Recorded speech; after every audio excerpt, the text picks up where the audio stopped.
রানীগঞ্জের হালদারবান্ধ এলাকায় অবস্থিত ঐতিহ্যবাহী শ্রী শ্রী মা রক্ষাকালী মন্দিরে 155তম বার্ষিক পুজো রবিবার ভক্তি ও শ্রদ্ধার সঙ্গে পালিত হলো।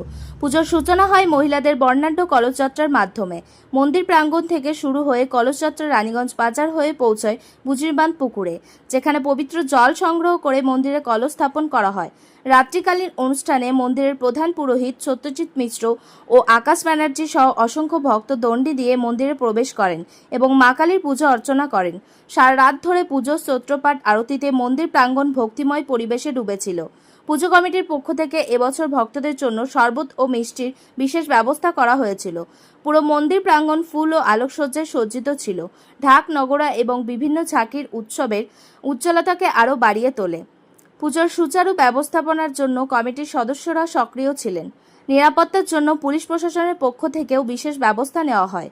এই ধর্মীয় উৎসবে উপস্থিত ছিলেন রানীগঞ্জের বিধায়ক তাপস ব্যানার্জি, বড় চেয়ারম্যান মুজাম্মেল শাহজাদা, আসানসোল পুর নিগম স্বাস্থ্য বিভাগের মেয়র পরিষদের সদস্য দিব্যেন্দু ভকত সহ আরও অনেকে।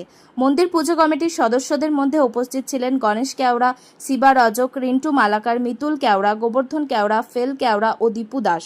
এই পুজোর ঐতিহাসিক প্রেক্ষাপট সম্পর্কে পুরোহিত সত্যজিৎ মিশ্র জানান, প্রায় 150 বছর আগে এই অঞ্চলে মহামারী ছড়িয়ে পড়েছিল। তখন এক বৃদ্ধ স্বপ্নে মা কালীর দর্শন পান এবং পুজোর আয়োজনের নির্দেশ পান। সেই থেকেই প্রতি বছর এই পুজো হয়ে আসছে এবং আজ এটি এক গৌরবময় বার্ষিক ঐতিহ্য হয়ে উঠেছে। তাপস ব্যানার্জি বলেন, এই পুজো আমাদের সম্মিলিত সংস্কৃতি ও বিশ্বাসের প্রতীক। মা কালী সকলের মঙ্গল করুন। চেয়ারম্যান মুজাম্মেল শাহজাদা বলেন, মায়ের দরবারে এসে যে মানসিক শান্তি পাওয়া যায় তা অবিস্মরণীয়। ভারতবর্ষ হচ্ছে ধর্মের দেশ, আধ্যাত্মিকতার দেশ। যুগ যুগ ধরে অনেক মুনি ঋষি আমার দেশে জন্মগ্রহণ করেছে, অনেক সিদ্ধ পুরুষ জন্মগ্রহণ করেছে। তার থেকে মনে হয় 150 বছরও বেশি আগে, বলে কত বছর, তারও গত বছর 155 বছর আগে কালী পুজো শুরু করতে নিশ্চয়ই কোনো আধ্যাত্মিক পুরুষ সেই পুজো শুরু করেছে। মানুষ যাতে বেশি ধর্মের দিকে ঝুঁকে, মানুষ ধর্মের দিকে ঝুঁকলে কি হয়, সমাজটা ভালো থাকে, আমরা সবাই ভালো থাকি। সেই পরম্পরাটা আজকে যারা পালন করছেন তাদেরকে ধন্যবাদ জানাই। আজকে তাদের আমন্ত্রণে মাকে প্রণাম করে গেলাম। সবাই যেন শান্তিতে থাকে এই মায়ের কাছে প্রার্থনা করলাম। সবাই যেন আমরা ভালো থাকতে পারি, সবাইকে নিয়ে ভালো রাখতে পারি, সবাইকে নিয়ে যেন থাকতে পারি, এটাই মায়ের কাছে আজকে আমাদের প্রার্থনা। আয়োজন প্রোগ্রাম করার জন্য হয়েছে। রবিবারে একটা বাউল হবে, বাউল সঙ্গে দেখা গেল অনেক মানুষ তার দণ্ডি দিয়ে এলো।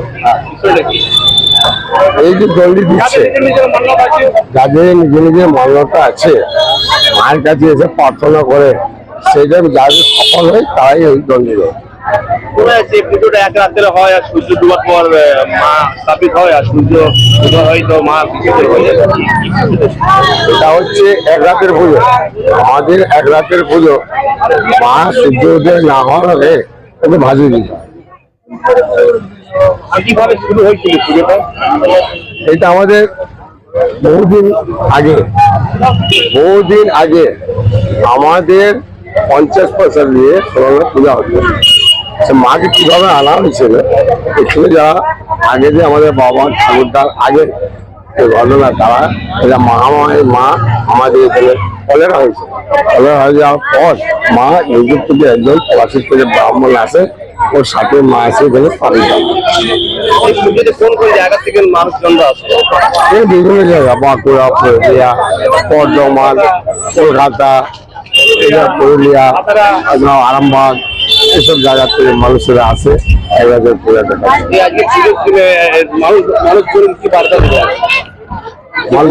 আমাদের এই মানুষদের জন্য বার্তা আছে, যা শুভেচ্ছা কামনা করে আসবে তার জন্য মা রক্ষাকালী আমাদের কামনা করে আসে, তার জন্য ভালো রাখে, তার জন্য আমাদের আপনার শহর রানীগঞ্জে এই প্রথম নামি দামি কোম্পানির নানা ব্যাগের বিপুল সম্ভার নিয়ে হাজির অমরনাথ। কি নেই এই শোরুমে?